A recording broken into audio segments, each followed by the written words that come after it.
Good Sunday night. I am Thabo Mkhulu, and thank you for joining us tonight here on In Focus as South Africa continues to commemorate 16 days of activism against gender-based violence. We turn our focus to the role of the Justice Department and whether or not it is doing enough to combat crimes against women and children. Here to talk to us about this, we're joined by the Justice Department spokesperson, Chrispin Phiri. And of course, you're part of the conversation tonight on WhatsApp with your questions for Chrispin.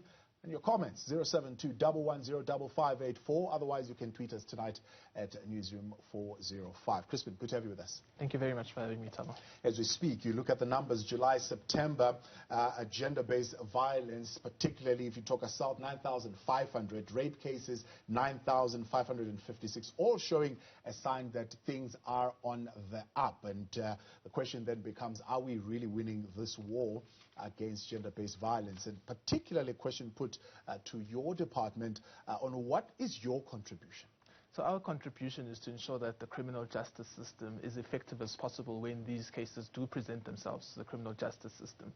And by virtue of that, you then understand that we're already at the rear end of the event or of the tragedy once it has occurred. But what is important is that when that tragedy finds itself in the court system, it yields justice as quickly as possible, as swiftly as possible, and when necessary as well, as harshly as possible.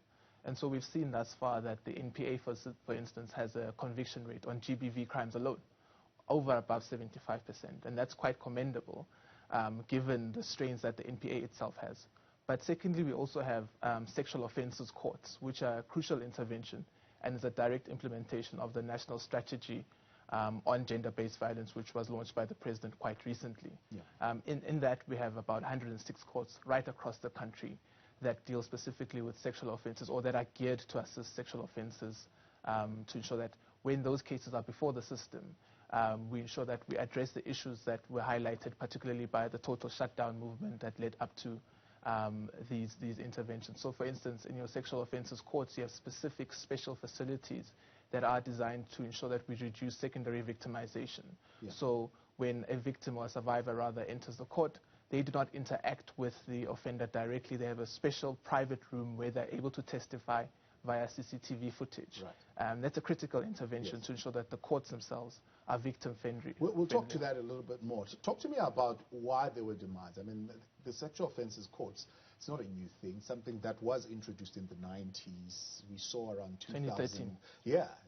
Well, it was reintroduced in 2013, but I'm saying they were there before. Around 2009, we saw their demise, and they started not being supported as they should be. And now, of course, in 2013, with the former Minister Jeff Radebe, they were then reintroduced again, and yes, now they're gaining momentum yet again. The question why I'm asking that, not necessarily dwell in the past, is so that we don't repeat that mistake again, where they become effective and they do what they're supposed to do, and then they are not sustained, yeah, going forward. I think one of the things why they are being reintroduced is because also we are seeing with the advent of technology, we are trying to ensure that the whole court system becomes a lot more effective. And how do we ensure that that benefits users of the court system? But also globally, I mean, as we speak now, actually 16 Days of Activism is in its 30th year globally, celebrated by the UN. So globally, I think the criminal justice systems of various countries, including our own, are constantly trying to figure out what is the best way to ensure that when these matters present themselves before the criminal justice system, they are processed quite effectively. So I would say I would locate that response in that paradigm to say I think we're constantly trying to figure out that once these matters present themselves before the criminal justice system, what is the most effective way of resolving them? What's a general blueprint for the management of these sexual offences courts? We said 106 of them? Yes, 106 of them. Yeah. Also with intermediaries. So people who are specially skilled. I think we have 153 special intermediaries across the country who are specifically skilled to ensure that when victims and survivors do come before the courts, they're taken care of. But also the other blueprint, like I've just highlighted, is the use of technology. Yeah. The ability to ensure that in the long run, you might not even have to come to court. Hopefully, you would be able to testify in a safer space, but not having to present yourself in the court space as well. So these are the type of blueprints that we are looking at to ensure that they are efficient and they are effective in ensuring that whatever information that needs to be adduced before them is brought forward. But also working closely with the South African police services. We have the femicide units within the South African police services, and they also have been, I think, a bit more effective. We hope to see a lot more from them. They'll be also working a lot more with the national prosecuting authorities, which themselves also have a specific dedicated unit to deal with sexual offences. So if you go to any court, you would see that there's actually a sexual offences prosecutor specifically dedicated. Yes. Okay. So that's the other part of it, to ensure that the court roll, we don't find these matters piling up with other matters in the court system. They have their own dedicated court roll, and they go through the system as expeditiously as possible. Yeah. Now, you mentioned that question once again, where you're ensuring that the victim does not come into contact with the perpetrator. So are you saying now in all the 106 courts at this particular point, we can guarantee that as one of the given attributes of these sexual offences? Yes, given the profile that the survivor would present as well. I think some survivors would be fine with testifying in an open court. And that assessment is done, again, by our intermediaries and specialists within the system. But often we see with children in particular, there's an inability sometimes to properly explain what has happened to them. So they'll even have aids, like a doll, to show this is what happened to me and this is where I was touched and so on. And that is in every court. And that's why it's there. It's also to ensure that children who are violated, and we see that actually, I think, to be honest, that's a conversation that maybe we don't also flag enough. Is actually a lot of children also get violated, unfortunately, a very sad reflection of the society that we live in. And so we have these courts to ensure that children are able to explain what has happened to them, but also certain survivors who are unable to testify in an open court would then also use these facilities. So in those 106 courts, these facilities are there and should be functioning at an optimum. Where they are not, we are aware of some of those challenges and we are looking to resolve them. But most importantly as well, with the advent of the new GBV bills that are before Parliament, the requirements for sexual offences courts have been upgraded. Right. Like I've highlighted, the intermediaries, for instance. So we are in the process of upscaling some of the 106 courts that we would find in the country. So the task team report on that particular matter had highlighted, for example, the ever-present challenge of spacing. So how are you addressing that? Because it would, for example, if you look at the costing, play out to be quite expensive. At 3.7 million, I think that was the costing at the time, which was long ago. Yes. And I'm sure to set up a court of that nature now is a little bit more costly. It is a little bit more costly, but it's a necessary cost. We cannot doubt that. I know that we are looking at having special types of facilities in some regions. For instance, in Khayelitsha currently, between us and civil society, there is an ongoing conversation on how we can expand some of those courts to ensure that the sexual offences courts themselves might not necessarily be inside the building, but there's a special facility adjacent to the court that's able to accommodate some of the survivors as they come in, to ensure that they have the separate entrances. So completely reconfiguring the court buildings is definitely something that we're looking at in some spaces. And the question of, as you talk to us now, you keep on mentioning and referring to it, the interdependency that accompanies processing of sexual offences cases. Talking here the SAPS, which needs to collect the evidence, talking the health department processing of the DNA and so forth, and the bigger question around correctional service and whether or not offenders are actually kept in jail. They're not reintroduced into society too soon. How do you deal with that interdependency with the goals that you've set for yourself? We can even add in social development and education to that. So right from when we raise young people in the schools, what type of environment do they grow up in? Is the curriculum conducive enough so that people are not homophobic, are not sexist, don't grow up with all these toxic masculinities that we see themselves presenting themselves daily in TV shows and podcasts and YouTube channels.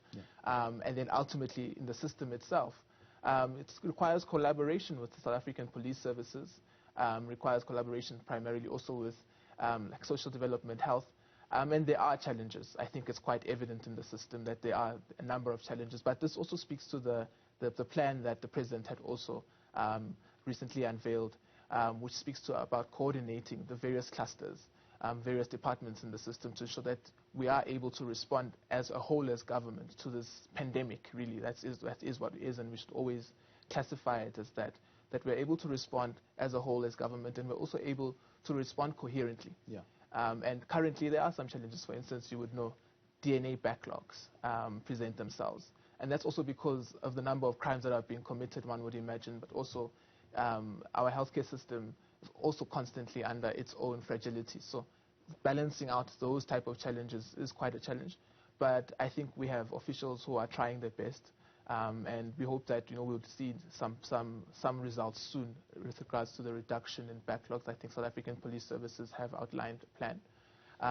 Then when we also speak to correctional services, of course, for you to end up in correctional services, all of these other players would have either failed in one way or would have either succeeded in another. So if the education system and social development fails, I think it's safe to say that you should find yourself in a correctional facility to be rehabilitated. But we are seeing a number of very high sentences being meted out by even the judiciary to deal with these offences as and when they occur. Yeah. And we hope that this serves as a deterrent. You presented a number earlier on around conviction. Is that number indicative of an increase in the conviction rate? I would say it's indicative of the efficacy. To say that if a sexual offence presents itself before the courts, there's a 78% chance that that person would be convicted. So I would say that it's an indication of the efficacy. Because at the time of the sexual offences courts, you were hitting at least an 80% conviction rate.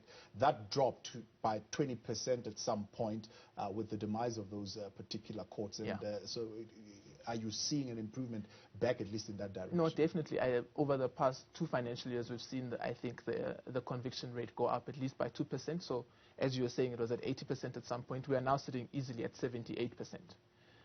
Which is encouraging, and we hope that it can be more. Yeah.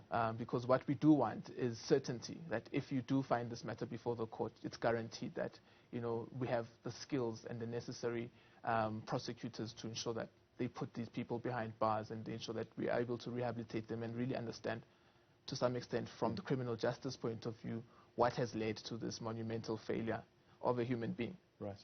Let's continue in a moment with Chrispin Phiri. We'll talk to the other legs of this contribution by the Department of Justice and Correctional Services, the bills that he mentioned, but also what the minister mentioned around the Tutuzela care centers and how these are being improved and reinforced to also contribute to that conviction rate. Stay with us. If you've got questions for Chrispin, send them through now to 072-110-5584. Otherwise, tweet us tonight at Newzroom 405. In Focus continues in a moment.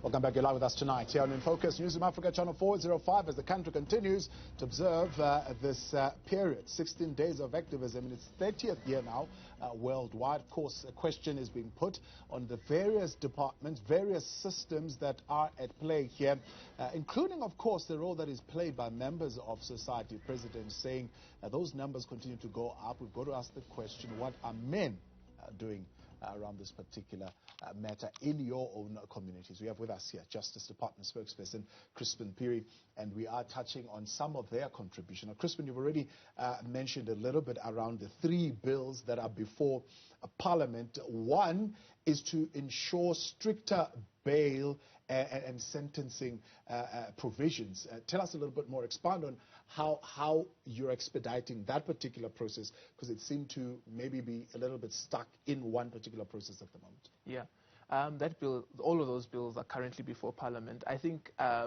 one of the things that were commendable about those bills from our perspective was the speed at which we got them to Parliament. As you'd know, there are 3 arms of the state. The executive, who I would speak for in this regard, develops the policy, develops the bills, and presents it to the lawmakers to say we would propose that these are the type of laws that we think should govern the people of South Africa, and the lawmakers would then deliberate on whether these are effective or not, call for public representations, and I think Parliament did so. A number of experts came forth and debated certain aspects. One of those were whether we should make the sexual offenders list public. Yeah. And there was a great debate in the public around, the efficacy of that, but also whether it would really serve as a deterrent, privacy rights and so on. The lawmakers resolved that type of issue. And then also the issue of bail. Because there is a prevailing argument in society that you are innocent until proven guilty. And if I'm going to say I'm going to present myself before the courts, should I still consistently be incarcerated? Those issues were adequately debated. And I think one of the principles there that have been extrapolated is the fact that, with sexual offenses, the last thing you really want to see is your alleged sexual offender in the mall, as you're walking towards the mall or walking in your lived experience or in your space. So the importance of ensuring that such individuals, once they are accused, not only are they brought before the criminal justice system quickly so that we can resolve the issue, but how do we constantly minimize secondary victimization? Then lastly, of course, increasing the sentences, ensuring that these sentences are harsh. So these matters are before Parliament, and I think Parliament has actually gone through the process, and hopefully soon it will be given to the President to assent to, and it becomes a law, or the head of state, rather, and it becomes a law. One of those, of course, includes now introducing the crime of sexual intimidation. Tell us the thinking around that. Well, we've seen a number of incidents in society. I mean, for instance, the famous case I think it's in the SCA currently, the Amatoso case, or it's back in the PE court. Yes. Those are cases where you see even of course, because sexual offences occur also in very closed spaces, you have to cast the net quite wide to ensure that you are able to catch perpetrators. And so those are some of the crimes that you are looking at that have been introduced. I think there's also one that was mooted around spiritual violence, where a certain pastor, for instance, or religious leader would threaten someone around a victim around whether if you don't do X for me, God will punish you, and I will ensure, something like that. And often we've actually seen in church environments, some of us that do go to church, that this is not an impossibility. People do use spirituality to intimidate and get sexual favors from people or what have you. And we've seen with some of the cases that are even before our courts that this does happen. So how do we ensure that we get some of those offenses in the system as well? Also, what we have is financial abuse as well. That's something that we need to start thinking about. How do we ensure that we're able to prosecute this? So some of the offenses have been expanded to ensure that we cast the net quite wide to deal with various forms of gender-based violence. But also during this period, one of the very few forms of gender-based violence that we often don't speak about is also against queer people.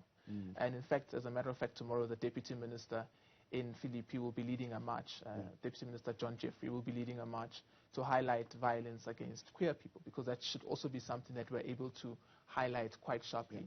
As something that was flagged by the task team, we're going to come back to it, but I want to stay a little bit on that question of sexual intimidation and what you mentioned, some of these sexual offences that happened within closed doors. I mean, there's a story playing out, it's in the social media, involving a famous rapper, an actress, and a presenter on a podcast. And what comes out of that is that there was apparently, we don't know the veracity of this, of course, these things have got to be now ventilated and tested in our courts and whatever avenue that those individuals choose to pursue. But is our justice system geared up to respond to that particular challenge that has been presented in that story playing out? I think definitely the justice system will always be stand ready to ensure that when these cases present themselves before the system, they are dealt with. But in this case, we have actually seen one of the ladies saying that I did go report my matter to the police, and I was told, you'll go and resolve your issues. And those are the things that we've now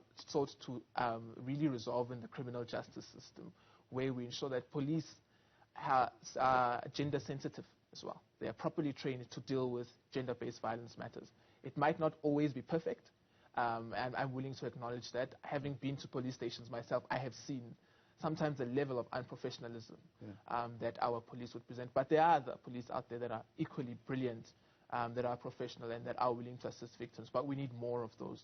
And I would really encourage victims of sexual offences to not tire. The only way we can fix the system is to ensure that we root out those that say, you always wake up. So those are the type of things that we want to address. But what you see in that conversation, quite interestingly, is the cavalier attitude that we discuss these things. And that's actually an accurate reflection, I would argue, of society, where people say, oh, no, I smashed so-and-so. Oh, I did this to so-and-so. And we laugh about it, ha, ha, ha, and gentlemen are laughing. And that's what the president particularly is highlighting, to say, as men, this is the type of attitudes we need to reflect on and really adjust, because how do you smash someone? That level of violent language that we also use. And we think it's colloquial and it's okay. But it actually ultimately results in thinking that you're entitled to a woman's body and thinking that you can follow them to a toilet, for instance, in a political space, or you can do that and that to them. And you know, this it's in idea those that casual conversations and we need to that are quite toxic in their very nature. Yeah, and we need to call those out, I think, quite harshly. And I think the conversation that has been happening on social media has been quite interesting to see.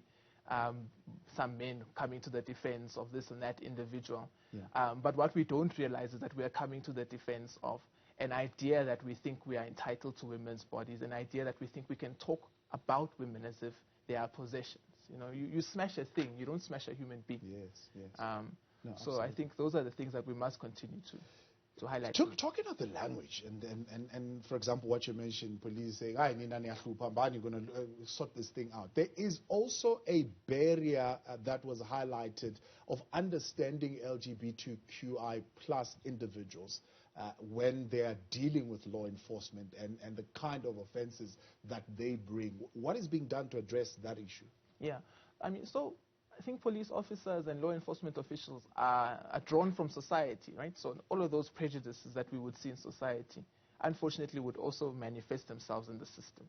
And one of the things that we've done to break that, I think Minister recently has called on government all across to ensure that we have gender sensitivity training, specifically also for queer people, so that we're not able to say to people who come before us, we know authority, just deal with the matter that's before you and deal with people with respect.